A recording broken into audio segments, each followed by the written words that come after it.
बाजार बोलता है। इसमें FISDIs का डेटा पढ़ लेते हैं एक बार और उसके बाद बढ़ेंगे ग्लोबल इंडिसीज की तरफ। तो FISDIs का डेटा है तो वही, लेकिन आज थोड़ी सी राहत है। FIs ने कल सबसे कम सेलिंग की है, 549 करोड़ की।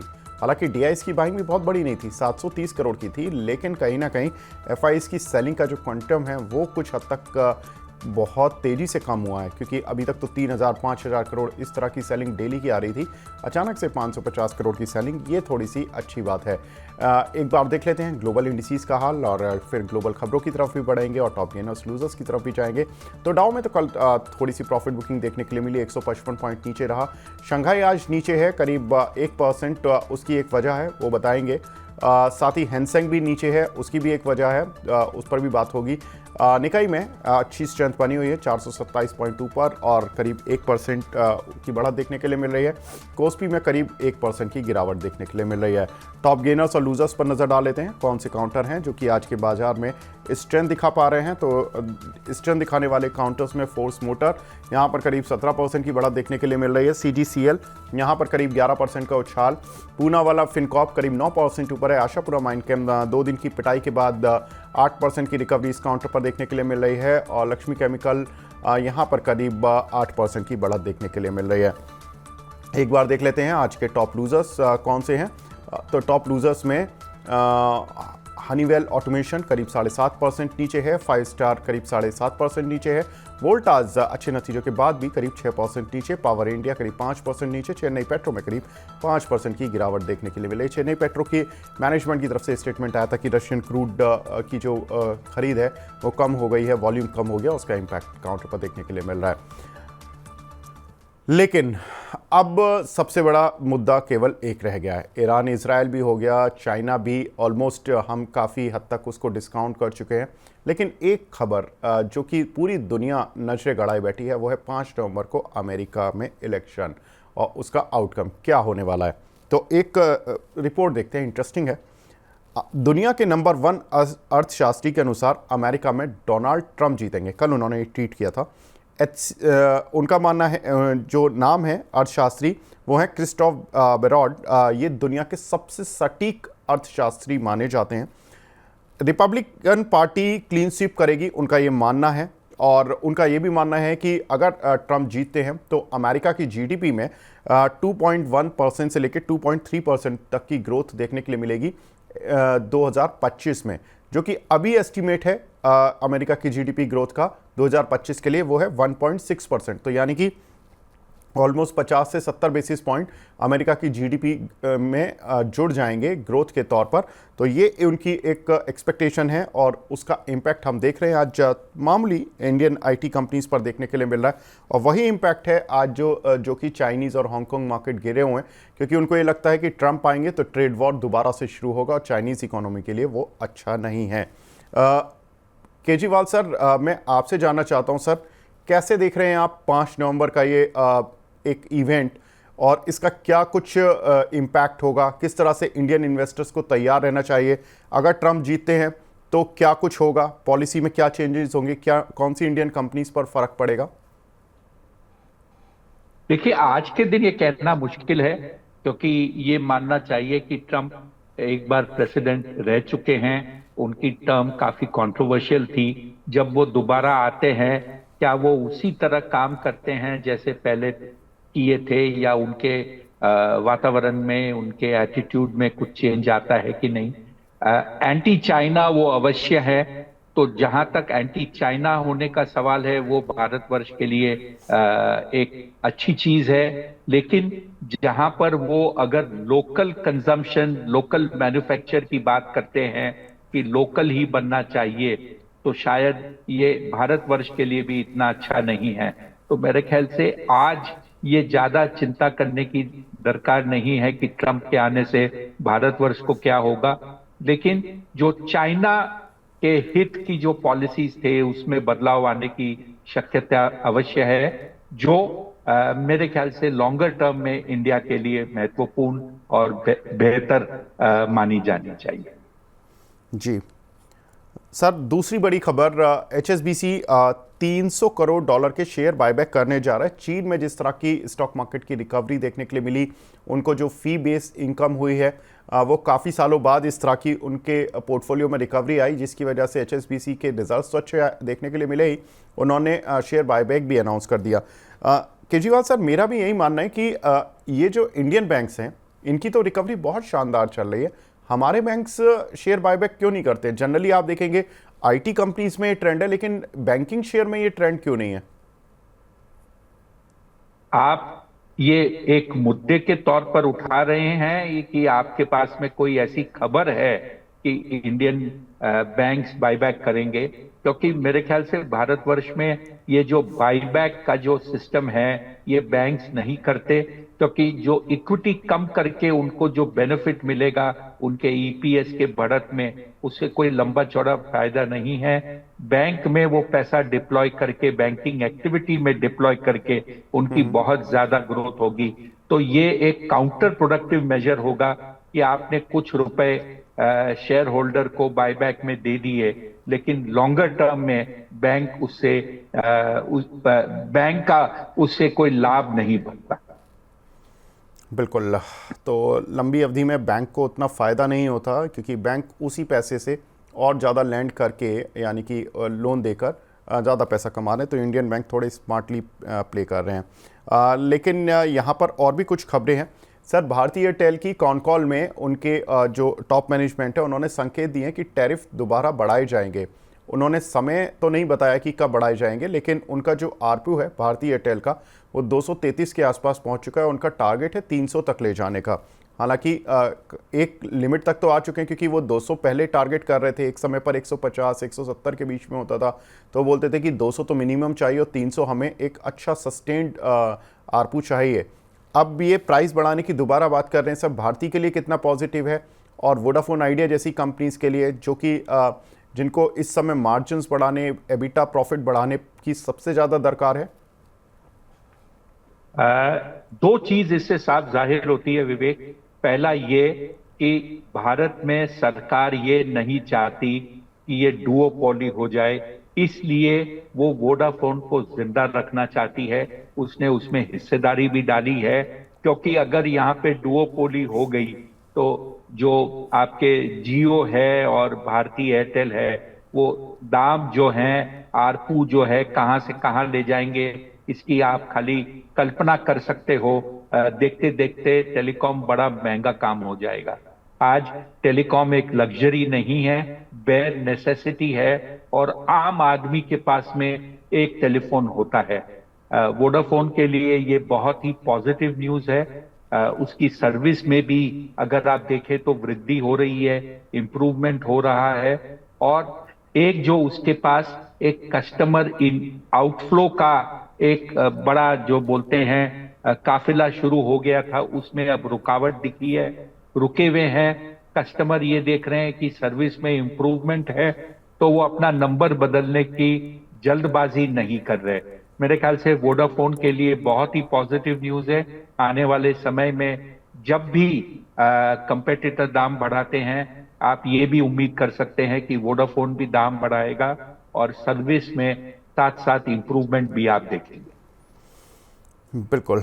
तो सर वोडाफोन सरवाइव करेगा तो ये सर्वाइवल वाले ही रेट चलेंगे इस शेयर के, या थोड़ा सा ऊपर भी आ सकता है? देखिए, सर्वाइवल होने से, आरपू बढ़ने से, सर्विस इंप्रूव करने से मल्टीपल उसका इफेक्ट आएगा, तो धीरे धीरे इसके अंदर में वृद्धि होगी। आप एक चीज समझिए, अगर पेशेंट आईसीयू में चला जाता है तो आप ये उम्मीद नहीं कर सकते कि वो 10-15 दिन में दौड़ने लगेगा। पहले उसमें थोड़ी सी बेसिक ताकत आती है, फिर वो थोड़ा चलने लगता है, फिर धीरे धीरे दौड़ने की क्षमता आती है। समय लगेगा, लेकिन जो कुछ विदेशी संस्थागत ब्रोकरेजेस के बारे में सुनने में आया था कि उन्होंने ये कंपनी को राइट ऑफ कर दिया है, मेरा मानना है कि ऐसी कुछ स्थिति फिलहाल वोडाफोन में नहीं बनी। जी सर, कल अदानी के रिजल्ट्स देखने के लिए मिले थे। अदानी एंटरप्राइजेज आज 4% ऊपर है, और अदानी ग्रुप के ज़्यादातर कंपनीज के शेयर, भी अदानी विल्मर हो, अदानी एनर्जी हो, पोर्ट के भी कल नतीजे थे, पोर्ट एक बार गिरा था लेकिन उसके बाद रिकवर हुआ। सर क्या आउटलुक है आपका अदानी स्टॉक्स पर? देखिए, मैंने सब रिजल्ट्स अभी तक देखे नहीं हैं, लेकिन जनरली ये कहा जाता है कि जैसे जैसे इकोनॉमी में एक ग्रोथ आता है, जो सेक्टर स्पेसिफिक अडानी के ग्रुप के कंपनीज है, जैसे अडानी पोर्ट है, इंपोर्ट एक्सपोर्ट में अगर वृद्धि होती है तो अडानी पोर्ट एक डायरेक्ट बेनिफिशियरी है। अगर इसके जितने न्यू एज की कंपनीज है वो सब अडानी एंटरप्राइज में हाउस्ड है, तो अगर वहां पर वृद्धि होती है तो अडानी एंटरप्राइज इसका एक बेनिफिशियरी होता है। जहां एफएमसीजी की बात अगर आप करें तो अडानी विल्मर एक डायरेक्ट बेनिफिशियरी है। तो मेरे ख्याल से इन सेक्टर्स में कुछ न कुछ ग्रोथ दिखने के कारण आपका इनका प्रदर्शन में भी आपको एक इंप्रूवमेंट दिखा है।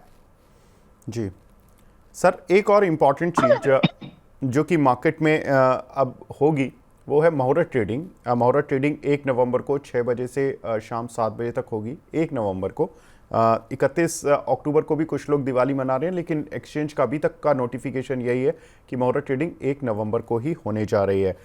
लेकिन इम्पॉर्टेंट ये है कि इस मुहूर्त ट्रेडिंग का फ़ायदा कैसे मिलता है। पिछले 10 सालों में 8 बार मुहूर्त ट्रेडिंग पर पॉजिटिव रिटर्न मिले हैं। और अगर कोई भी इन्वेस्टर दीपावली वाले दिन पैसे लगाता है, यानी कि मुहूर्त ट्रेडिंग वाले दिन इन्वेस्टमेंट करता है, तो उसको अगली दिवाली तक अमूमन औसत एवरेज 11 से 13% के मिले हैं।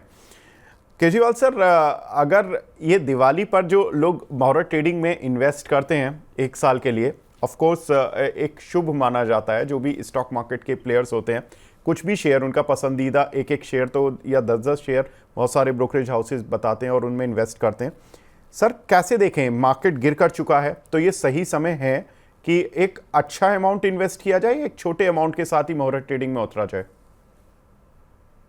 विवेक, आपका जो ऑब्जर्वेशन है बड़ा अच्छा है, बट मेरे ख्याल से आज के दिन इसकी जो सिंबॉलिकनेस है वो काफी हद तक कम हो चुकी है। बंबई में ऐसे मैं कई लोगों को जानता हूं जो मुहूर्त ट्रेडिंग के दिन उनका कहना ये होता है कि कुछ न कुछ बेच कर आना चाहिए, कि लक्ष्मी को घर नहीं लाओ तो लक्ष्मी कहाँ आई। तो वो साल के शुरुआत दिन, मुहूर्त दिन एक शेयर बेचते हैं, चाहे वो मात्रा में एक ही शेयर हो, और शुरुआत साल का उस तरीके से करते हैं। अगर आप दूसरे तरीके से देखो तो मौजूदा जो साल चल रहा है उसके अंदर में जो रिटर्न्स मिले हैं सूचकांक में, चाहे वो निफ्टी हो या सेंसेक्स हो, उसमें 11% से बहुत ज्यादा मिले हैं। तो अगर आप उस आंकड़े को देते हो तो आप बड़े पेसिमिस्टिक हो, क्योंकि यहां पर नए निवेशक जो बाजार में कोविड के बाद आए हैं उनको ये लगता है 5-7% तो हर हफ्ते में मिलना चाहिए ट्रेडिंग में। तो मेरे ख्याल से एक सर्कमस्पेक्ट होना चाहिए मुहूर्त के दिन, और ये सोचकर ट्रेडिंग करनी चाहिए कि लॉन्ग टर्म एवरेज और जो रिटर्न्स भारत में मिलते हैं उससे ज्यादा उम्मीद न करें, क्योंकि ज्यादा उम्मीद रखने से वो बोलते हैं ना कि अगर रिटर्न मिल भी जाते हैं तो उसमें हमेशा खटास रहती है। बिल्कुल। तो सर ने बता दिया है कि यहाँ पर दिवाली से दिवाली तक के रिटर्न को किस तरह से सोचना चाहिए और मुहूर्त ट्रेडिंग को किस तरह से सोचना चाहिए। सर से मैं पिक भी लूँगा कि मुहूर्त ट्रेडिंग वाले दिन एटलीस्ट अगर जिन लोगों को इन्वेस्ट करना है तो उनको किस शेयर में इन्वेस्ट करना है। लेकिन बहुत सारे हमारे दर्शक भी जुड़े हुए हैं, वो भी अपने सवाल पूछ रहे हैं। वसीम जादी जी का सवाल है, उनके पास पीसी ज्वेलर के कुछ शेयर्स हैं 185 के, और SJVN के कुछ शेयर हैं 134 रुपये के। लॉस में हैं, लॉस बुक करें या वेट करें? केजरीवाल सर, आप तो PCJ को काफ़ी क्लोजली ट्रैक कर रहे हैं और मैं रिजल्ट्स भी देख रहा था, इसके रिजल्ट्स तो अच्छे आए थे। हालांकि सेंटीमेंट वीक था उस समय मार्केट का, तो चल नहीं पाया शेयर।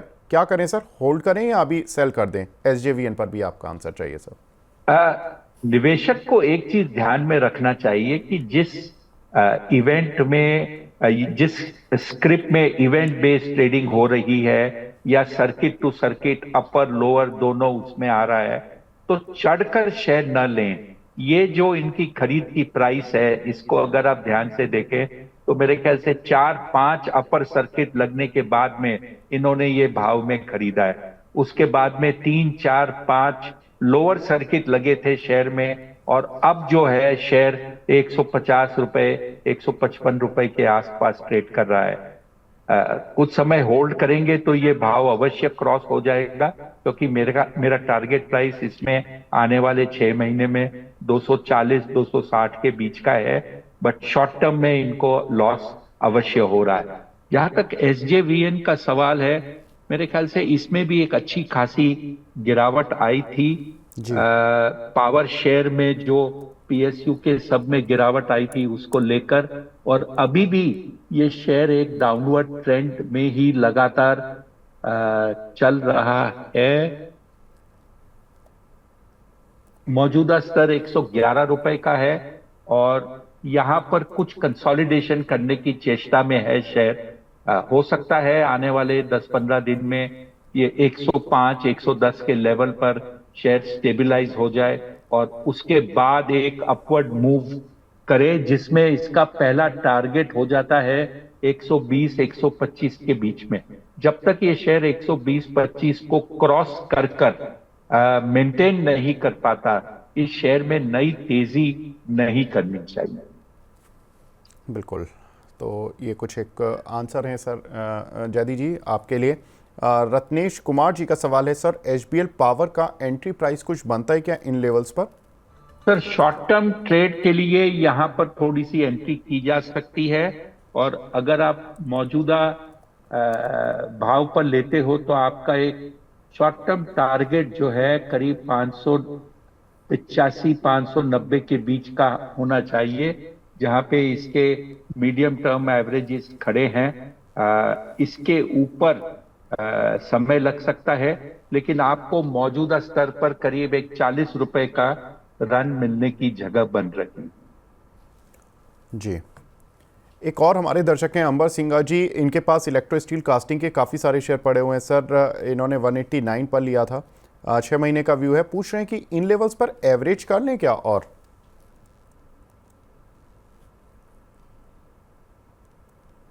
मौजूदा स्तर करीब 170-72 रुपए के आसपास है। इनकी खरीद प्राइस क्या थी विवेक? सब 189। हाँ, तो बहुत ज्यादा दूर नहीं है। शेयर ने अभी कुछ बॉटम बनाकर ऊपर चला है। मेरे ख्याल से वेट कीजिए, जल्दबाजी क्यों करते हो एवरेज करने के लिए। यही शेयर अगर आपके खरीद के ऊपर निकल जाता है और आपको दूसरे 20 रुपए मिल सकते हैं, तो आप इसमें से थोड़ा हल्का हो सकते हैं, क्योंकि शेयर में गिरावट बढ़ी हुई है अच्छी खासी रैली के बाद में, और इसका जो प्रदर्शन है थोड़े से दबाव में है कंपनी का प्रदर्शन। तो इसमें से थोड़ा आप एग्जिट करने को सोच सकते हैं ऊंचे के भाव पर।